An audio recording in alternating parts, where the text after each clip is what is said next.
If you were looking for career advice from a career coach, and he had led teams that have placed over 6,000 pros in 21 industries, worked at the largest Fortune 500 recruitment firm in the world, was responsible for over $50 million of placements of executives, and was one of the top recruiters recognized nationally while serving in the United States Army, you'd probably say he's qualified.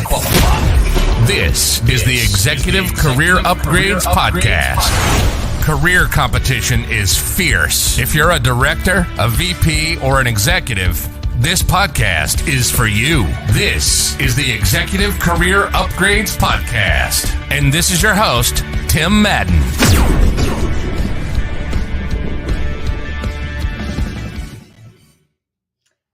Hello, everybody. Happy Wednesday. Welcome to the Executive Career Upgrades Podcast. If you don't know me, I'm Christina Madden. And today we're discussing branding, and I was making jokes here with my special guest that we have a major branding error going on where our podcast showcases my fabulous husband, Tim Madden, but does not give you much of my background. But if you don't know who I am co-founder of ECU, Chief People Officer here at our organization, and this is where we help our clients targeting six figures and multiple six figures in jobs that they love, and we help them land those jobs quickly while having a lot of fun.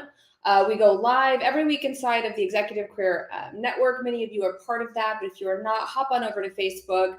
Be sure to check us out. I think it's over 9,200 members now. It's a great place to, of course, connect and know a little bit more about Tim and I and our coaches here. If you're watching in the ECN, make sure you say hi.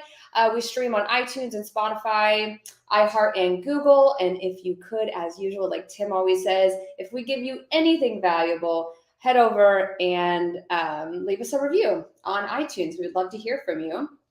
But without further ado, I will introduce our special guest here, Katie Britton. She's our executive branding expert. So our clients go through a really unique experience with her in the realm of, personal branding. And I know that's a really hot buzzword right now. We're going to learn a lot about that on today's episode. But Katie, why don't you give us a quick intro and tell us a little bit about yourself?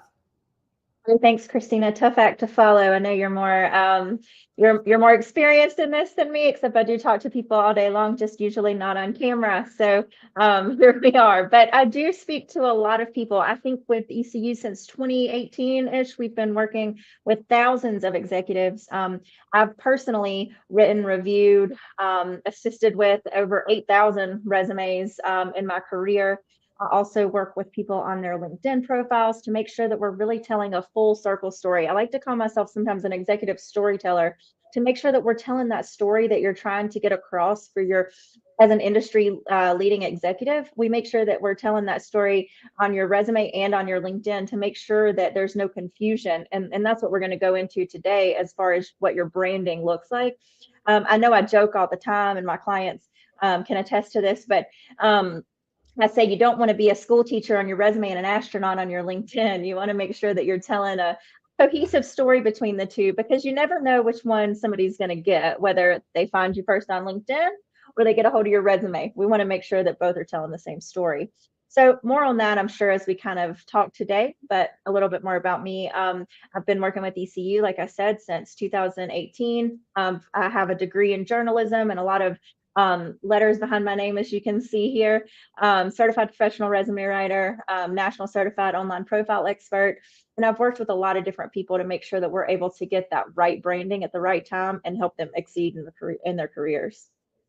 I'll tell you something, guys. We could absolutely not do what we do here at ECU with these kind of results without Katie. I mean, this branding piece is so important. And even some of our marketing people say, hey, I can market just about anything but myself, and it's really a process of pulling these measurable achievements out of you and pulling new inspiration out of you. It's a whole journey. It's just absolutely incredible. But so I have a few questions. We'll pick Katie's brain while we have her. And for those of you that have been listening to us for a while, you know that I always tend to go back to mindset work. And probably like, Christina, why does everything go back to mindset?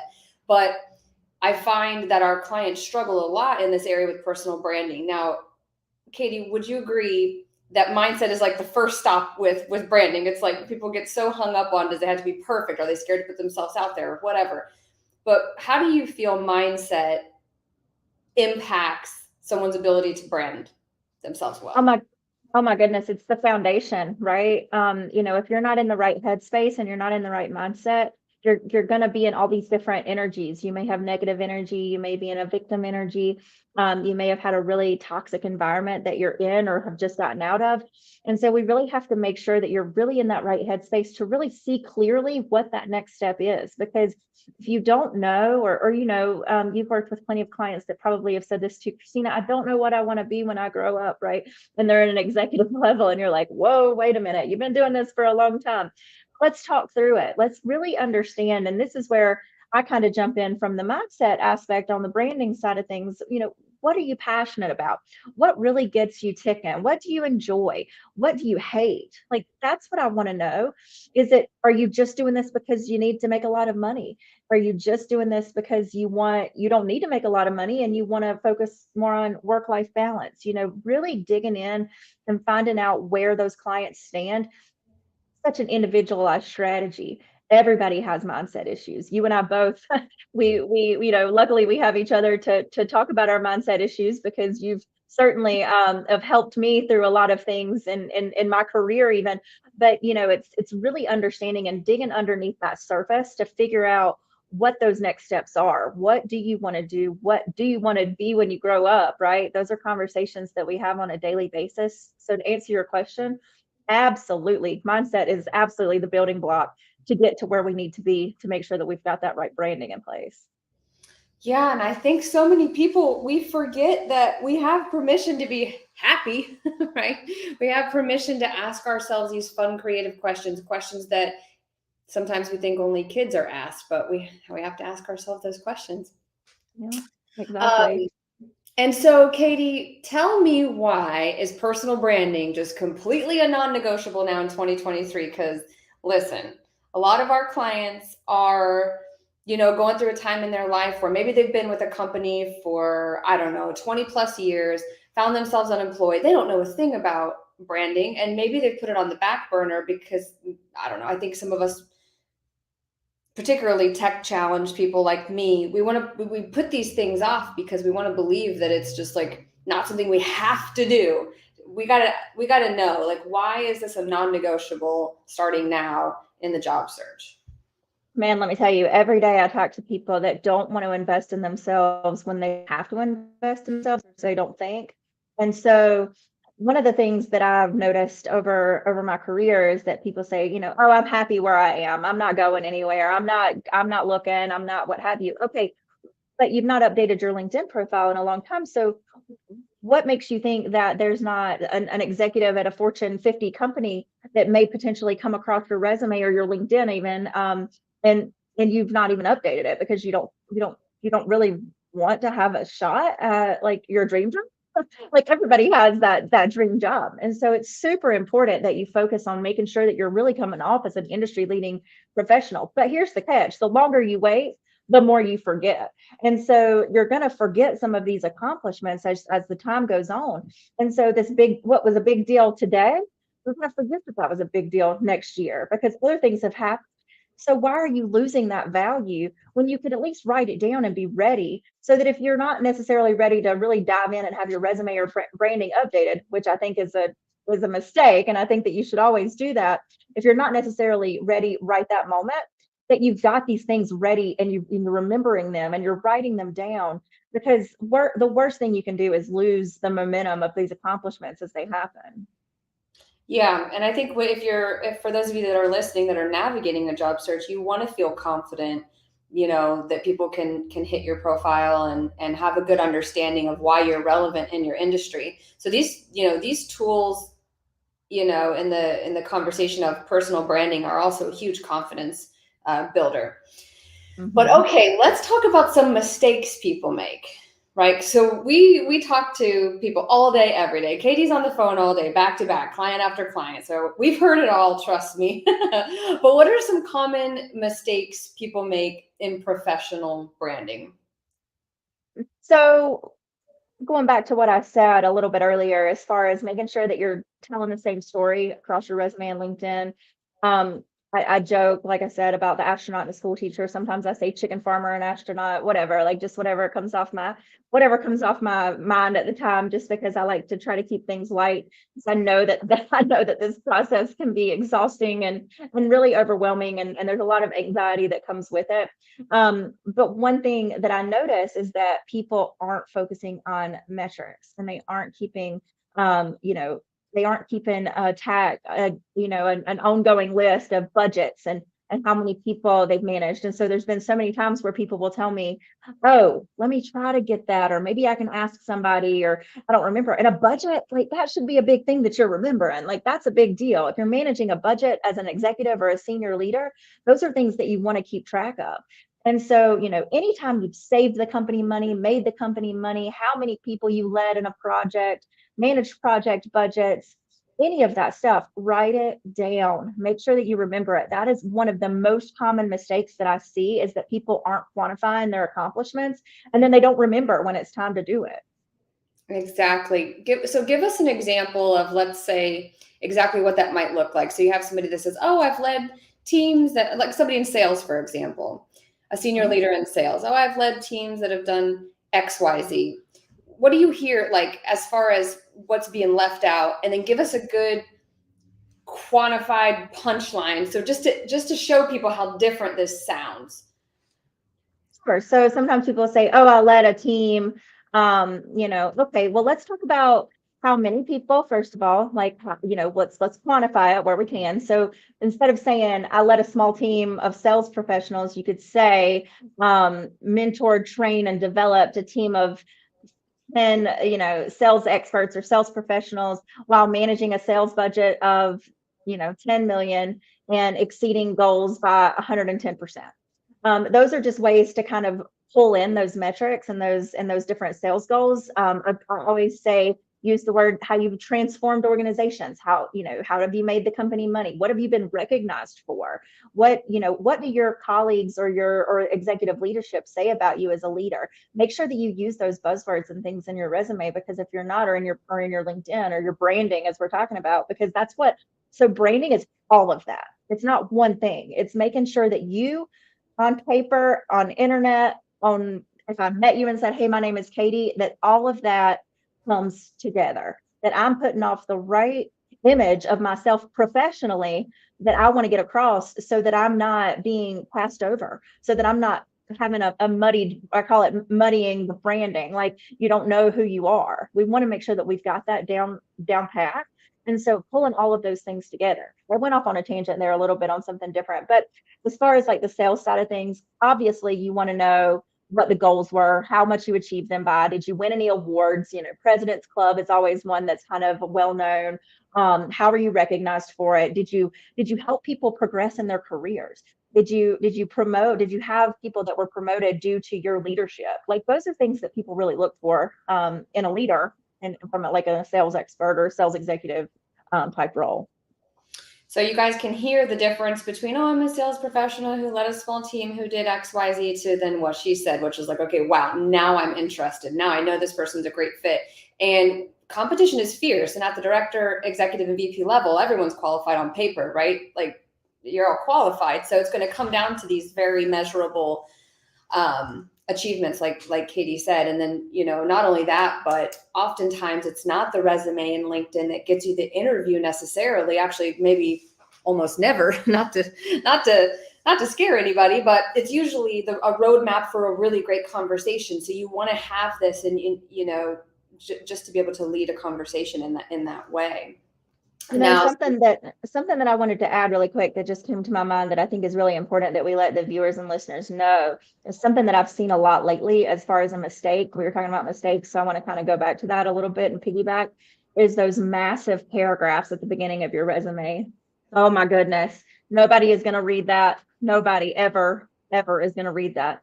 And nobody cares that you're a servant leader. I mean, those are things that people are gonna know kind of later on, but you're gonna have to showcase your quantifiable metrics and showcase like how you are able to save the company money. Like, show those metrics. those are things that you're going to have to defend pretty quickly. Nobody, you're not going to put I'm not a nice person after 12, or don't bother me on Thursday evenings. Like, you're not going to put the truth. And so it's, those like fluffy words are kind of not as important as really hard metrics and accomplishments up there up top. I love that. I'm glad you mentioned that. And how many times do you hear people say, well, I'm a servant leader all day? Okay, guys, nobody cares yet. Okay. We have to. Right. That. Yeah, I love that. So, okay. So that's a resume mistake. The big paragraphs. What else are we seeing as resume mistakes?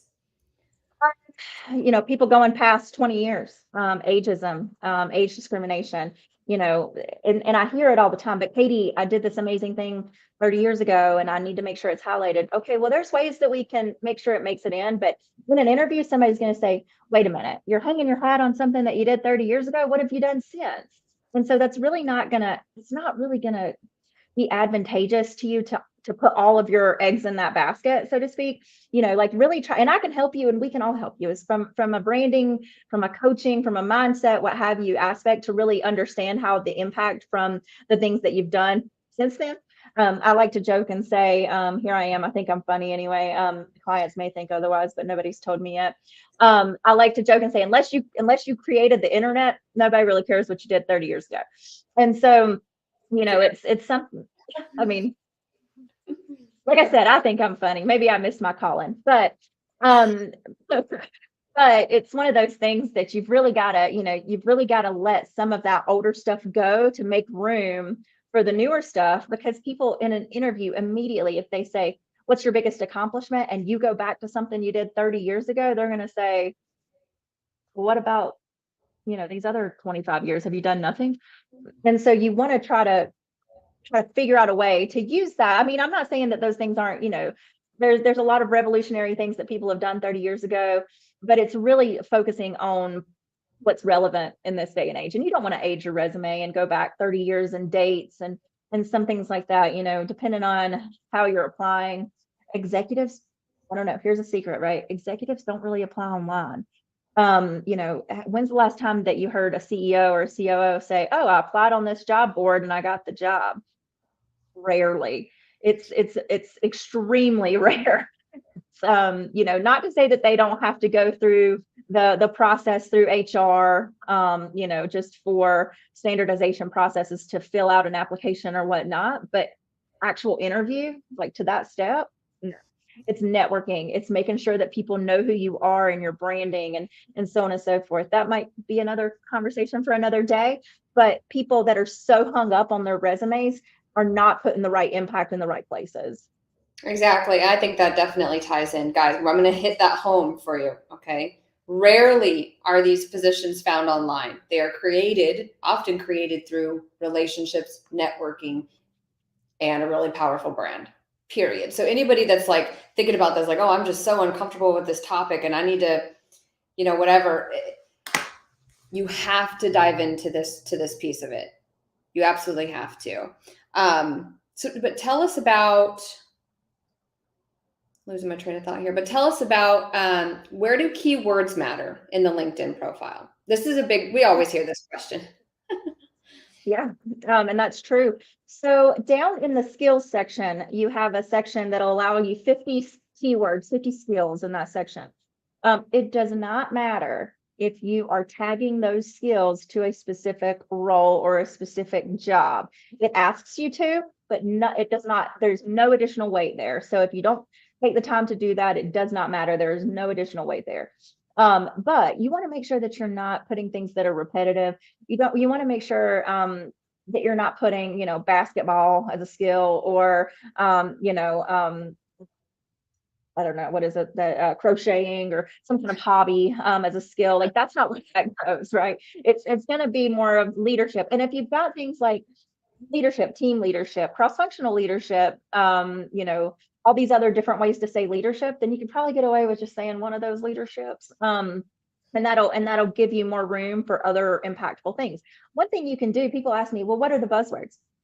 You can Google buzzwords in Fuzzy role. I mean, I can tell you some that I know off the top of my head, but certainly there are lists upon lists of things that can help you in the World Wide Web these days. And so, I can tell you the ones that I see the most common, but it's really simple to just do a quick search and pull up some of those buzzwords.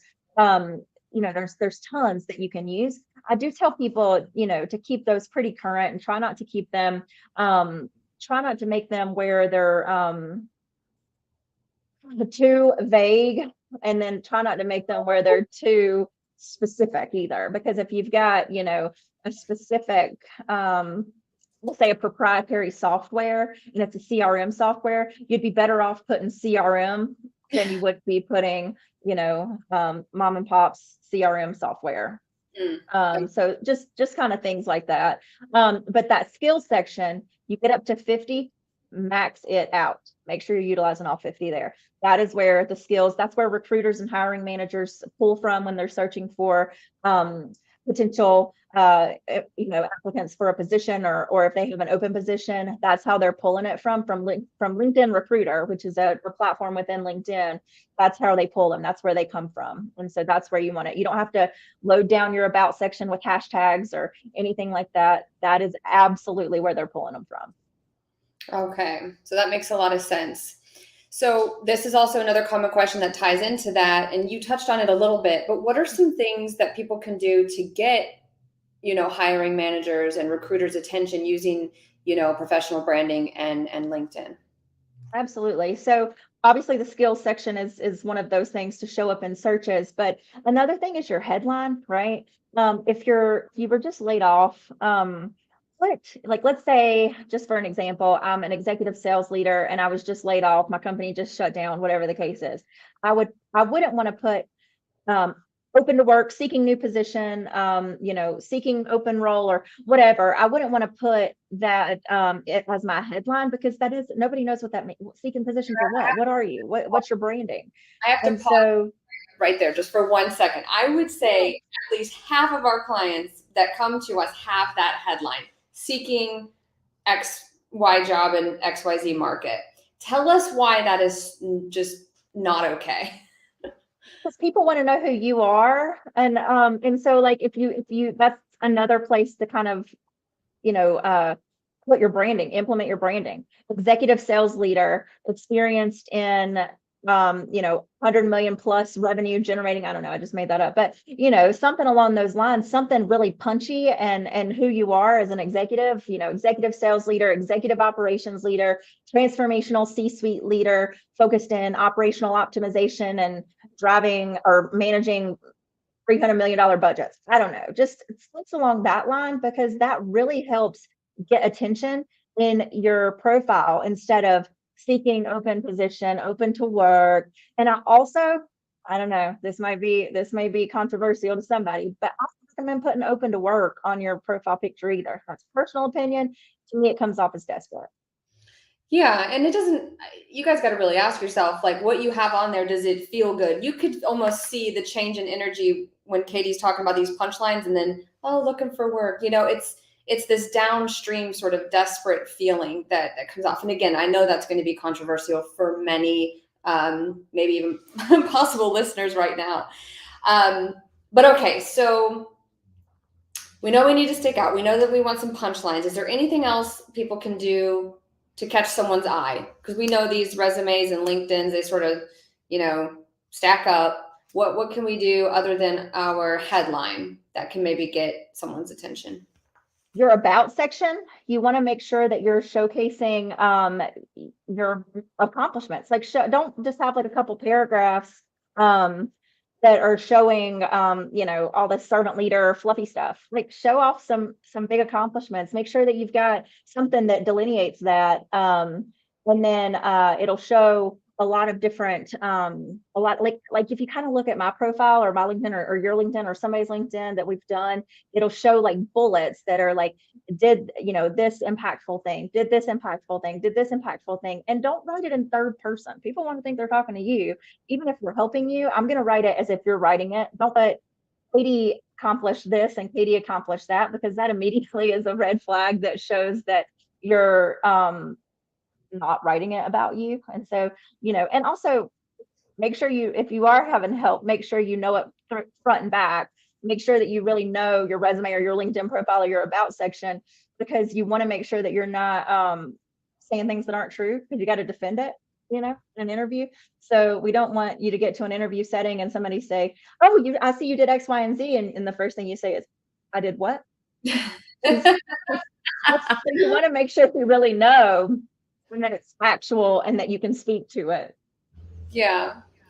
Also, guys, you might want to consider having a picture on there that you're really, really proud of, right? You don't want to get too hung up on it, but you want to feel good about what's on your profile. And our approach to professional and personal and professional branding is that you want this to be something that you can pivot and fall back on for life. So it's not even just for the next job. We know the statistics show that people are only in jobs 1 to 3 years, and that might creep some people out if you really are craving longevity. And you can find that.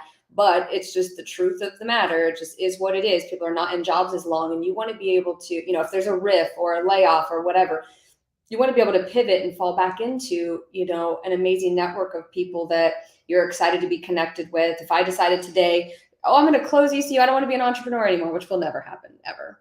But, I know I can pivot over to my LinkedIn and I can have some really high quality interviews really fast because there's a brand there. There's measurable achievements that are relevant to, my target market. So keep that in the back of your mind, guys. It's not just for today, it's forever. And this branding conversation isn't going anywhere. LinkedIn's not going anywhere. It's the most fruitful place you can be in the job search.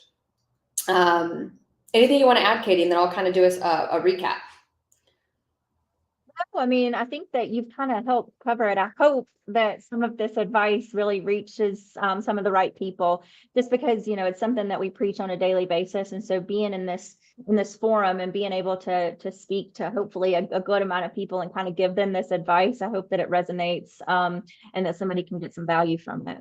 Yeah. And again, guys, I know it can be a really intimidating topic because it is work. Like maintaining a personal brand is work, but just little actionables each day really do go a long way. So, maybe write down one thing you want to do each day, even if it's just put out a short piece of content. I hear some of our clients get all, I only got 5 likes on whatever post. And I'm like, well, if those 5 people walked in right now, what would you do? 5 people are a lot. So even if you're not going viral in a world of, viral TikToks, it's okay. Like, and that goes back to the mindset thing. So let's recap. We know we need to work on our mindset, on what's possible with branding, how we put ourselves out there, how we think about ourselves. We know that having a personal brand is non-negotiable, guys. It's 2023. We got to dig into this. We got to dive into it. It's going to serve you in your career forever. And let's say you want to, not to trail off here again, but let's say you want to go into having a consultancy at some point, or you want a consultant. You want to be a consultant. The number one issue in consultancies are lead gen and great relationships and branding. So this is even more important for people who want to go after consultant roles. And then we went over some mistakes. So we know some mistakes to not do on your resume. We're not going to do big paragraphs. We're going to focus on measurable achievements and not be so general, right? We want to have those amazing punchlines. What was the other one? Oh, keywords. We figured out where those matter. Let's see, we have a question. If you have your PhD, Dr. Ford, one of my favorites. Should you put doctor in front of your name on LinkedIn? What do you think, Katie? Doesn't matter. A lot of people, that's a good mindset thing, right? A lot of people think, and I hear it all over the board. Somebody even told me the other day, why would you put MBA behind my name? That's so junior. And I'm like, junior, you work for that. Like, that's important. I would absolutely put that. I'm going to every single thing that I work for. I don't know where my camera is. There we go. Every single thing that I work for that's on this screen right here, these right here, I'm going to put every single one of those behind my name because I had to work hard for that. So it doesn't really matter if you put doctor or if you put PhD, but I would absolutely put it because you worked hard for that. And that's something that you should be proud of. Absolutely. That's the other thing we hear people with the mindset thing. People want to sort of retract and hold back. No, we are here to show out with our branding, right? Let's see. So if you got something from this, again, head over to execupgrades.com/podcast. Give us a review over on iTunes. Thank you for all you listeners out there. And thank you, Katie, for being on and giving us all this valuable information. Now, everybody go out there and do something in your personal brand you can feel good about. And we'll see you next time. See you later.